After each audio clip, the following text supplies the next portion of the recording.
This is the book of 2nd Esdras, chapter 13 and verse 31. And one shall undertake to fight against another, one city against another, one place against another, one people against another, and one realm against another. And Shalom. First and foremost, I want to give all praise, honor, and glory to Yahweh, Bahashem, Yahweh Shai, Bahashem Makakadash. Next, double honors to the elders and apostles of Great Millstone who rule well. Peace, love, and salutations to the hopeful elect. This is your brother Dawadah from the Men of Valor Camp here in Greenville, South Carolina. Coming back with another video in sincerity and in truth. The Lord willing, it can be edifying.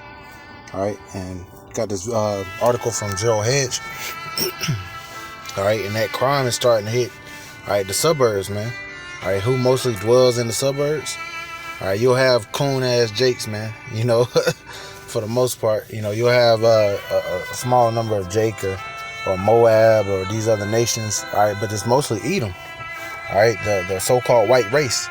Alright, they're known for living in the suburban areas. Okay, you know, communities of you know, all Edomites. You know, and if a Jake roll up in the community, man, they look at them all sideways and shit. You know, the crime rate is usually pretty low. You know, they're in their own little world.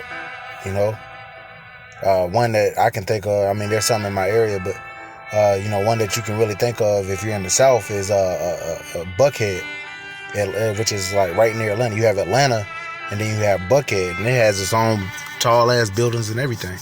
Okay, all right, but you know, even on the West Coast, you know, there's a lot of suburbs out there. You know, Esau living in his kingdom. You know, living it up in his kingdom. All right, but now, all right, the Lord is allowing their private, you know, areas, so to speak, to be touched. Okay, there's an uptick in crime. All right, in the suburbs, man. All right, but getting into this, I'm not gonna read all of it. I'm gonna read a few paragraphs. All right, but it says, never seen anything like it. Los Angeles residents are stunned as violent crimes creep into wealthier communities. It says, after 2 years of rising crime in Los Angeles, residents of upscale neighborhoods are finally starting to freak out after a spate of flash mob lootings at high-end retail stores have been accompanied with a disturbing increase in violent crimes committed in the suburbs, according to the LA Times. It's lucky. All right, it says in this photo right here. All right, and I believe the brothers did a video on it. I think this is an older Jake couple. All right, but you know, the wife was murdered. You know, and this was on Wednesday. But it says crews of burglars publicly smashing their way into Los Angeles' most exclusive stores. Robbers following their victims, including a star of the Real Housewives of Beverly Hills and BET host, to their residences. And this week, the fatal shooting of 81-year-old Jacqueline Avant, an admired philanthropist and wife of music legend Clarence Avant, in her Beverly Hills home.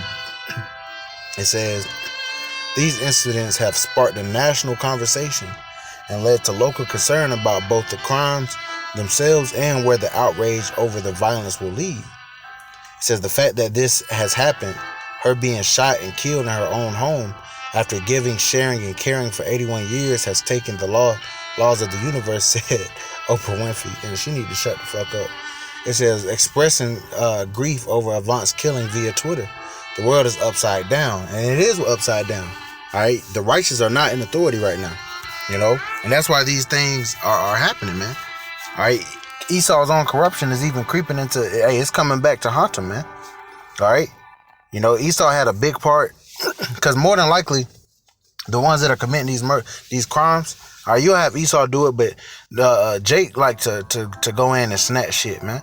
You know, Jake likes to rob. You know, in those videos that I saw, like, you know, Louis Vuitton and these higher end stores, you know, they doing smash and grabs, man. That's more than likely Jake. More in particularly the tribe of Judah. All right, and the scriptures speak about, which let me grab it real quick. All right, the Lord was going to allow Judah, the tribe of Judah, the so-called Negroes, to be a terror unto Egypt. All right, and that's speaking about spiritual Egypt. All right, because you read Revelations, I believe the 11th chapter, America, Babylon the Great is known as spiritual Sodom and Egypt.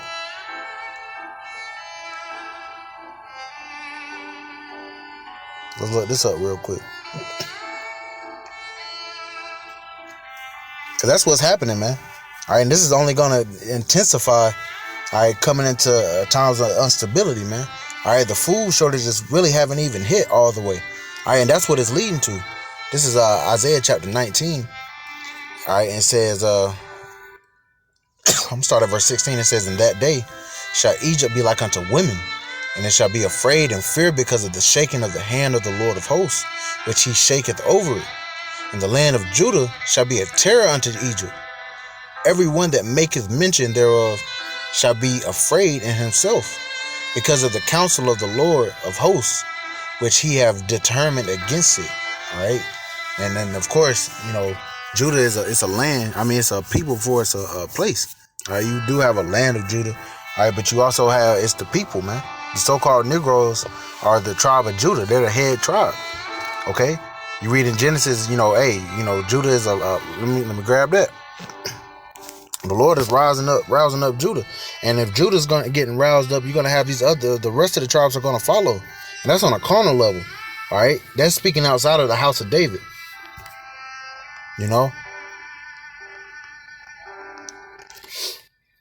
Let's grab this. Genesis 49 and verse 9, it says, "Judah is a lion's whelp.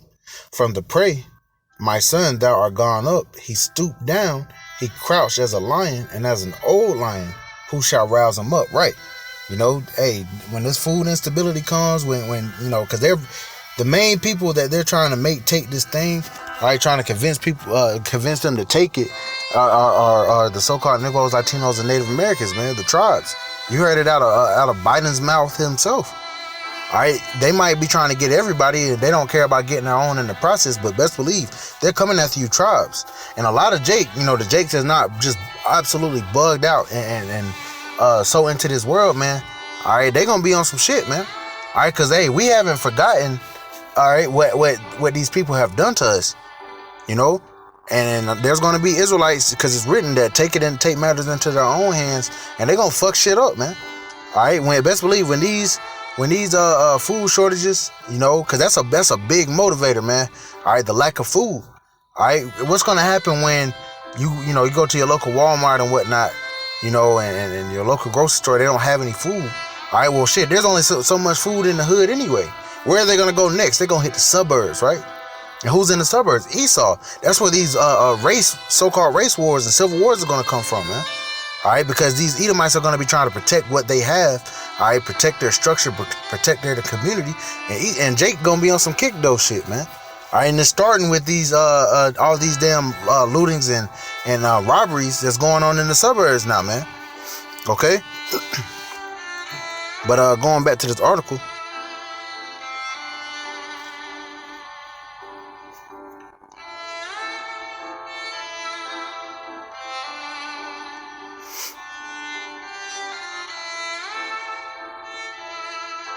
It says, the Times note that while overall crime rate within Los Angeles remains far below the notoriously violent 1990s, much of it has been concentrated in poor communities, right where Jake is. They don't care if it's where Jake is. They have an issue with it when it goes into these so-called protected communities, these gated communities. It says, so it receives virtually no attention. Now that the crime has crept up in wealthier enclaves and thrust its way to the center of public discourse across the city, says Turning Point. In 2020, polls showed that California voters largely supported criminal justice reform, as well as rolling back tough sentencing laws to reduce prison population without nary a thought to how it might affect the crime rate. Now those concerns about crime and blame liberal policies, it says, for its rise are growing more vocal. For others, it's been a serious wake-up call. It says, "I've never seen anything like it," said Dominic DeLuca, owner of the Brooklyn Project skateboard shop on Melrose Avenue, where burglaries and robberies have seen a sharp enough spike in recent months that he's now carrying a gun to work. In the last 2 years, I have been broken into 3 times. On Thursday, Mayor Eric Garcetti and LAPD Chief Michael Moore advocated for locking offenders up and questioned several pandemic-related policies that put non-violent arrestees back on the streets without bail. All right, and then soon all these damn inmates are going to be out, man. All right, it's going to be all out chaos because the time that we're coming into, as we always mention, and as the scriptures first and foremost mentions, that it's going to be a time like no other. It says, more said arrests have been made in several high-profile smash and grab burglaries, but lamented that suspects have all been released pending trial. Garcetti said warehousing criminals in jail without rehabilitating them is not a solution. Right, and that's that broken jail system, man. And really, it was a ploy for free slave labor. All right, but those curses are starting to fall upon Esau Edom, man. It says, but neither is seeding the streets to repeat offenders. Los Angeles County District Attorney George Gascon, it says, whose progressive policies around prosecution, and sentencing many blame for the uptick in crime. All right, really, it's just Yahweh Bashim Shah, man. He's putting the spirit upon people, man. All right, to do these things, to fulfill prophecy. All right, but I want to grab this because this is going to be, all right, this is the chapter that pretty much hits this home, man. All right, and it's going to be tied around what? Food instability, man. All right, and tribulation. This is 2 Ezra 15. Come on.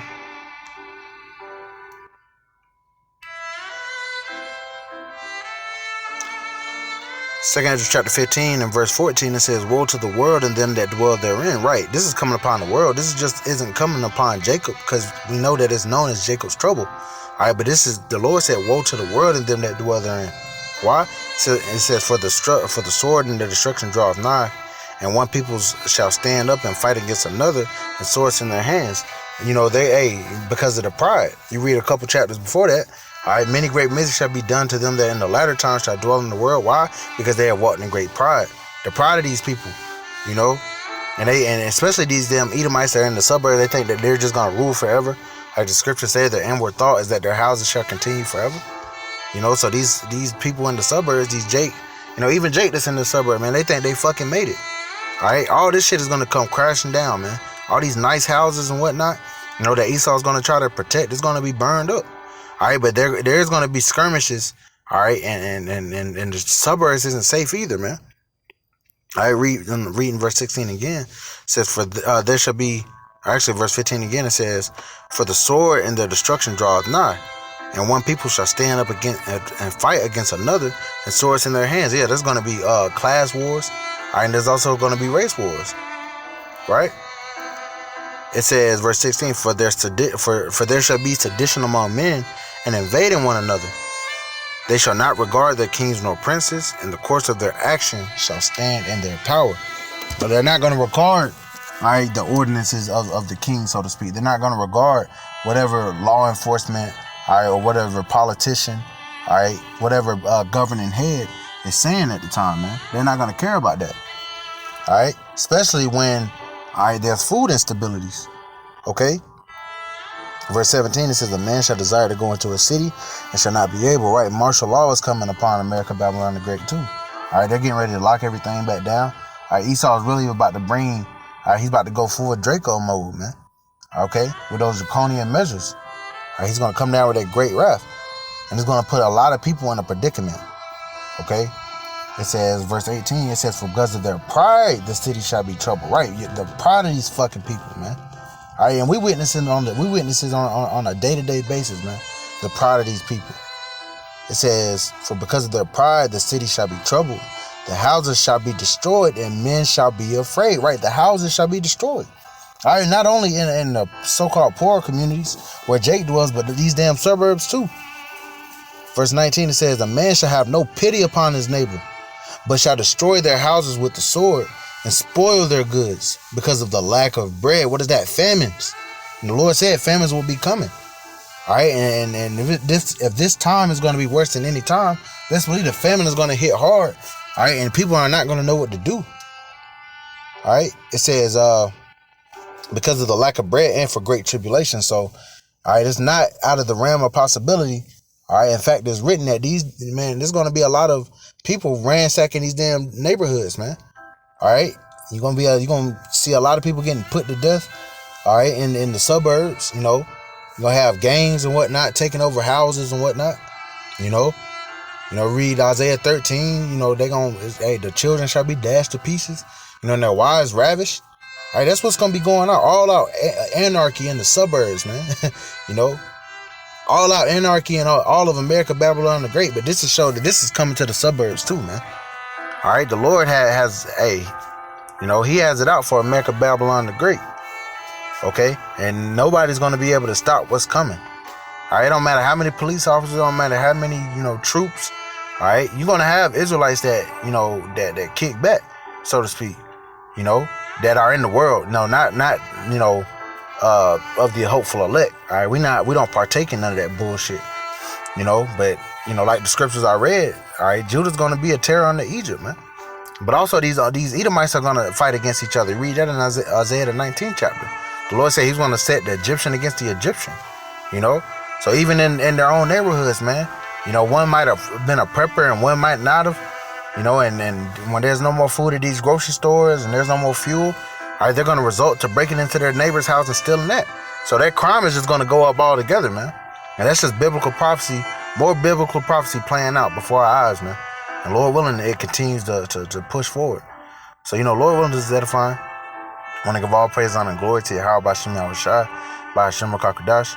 Double honors to the elders and apostles of Great Millstone who rule well. Peace, love, and salutations to the hopeful elect. Till next time, Shalom.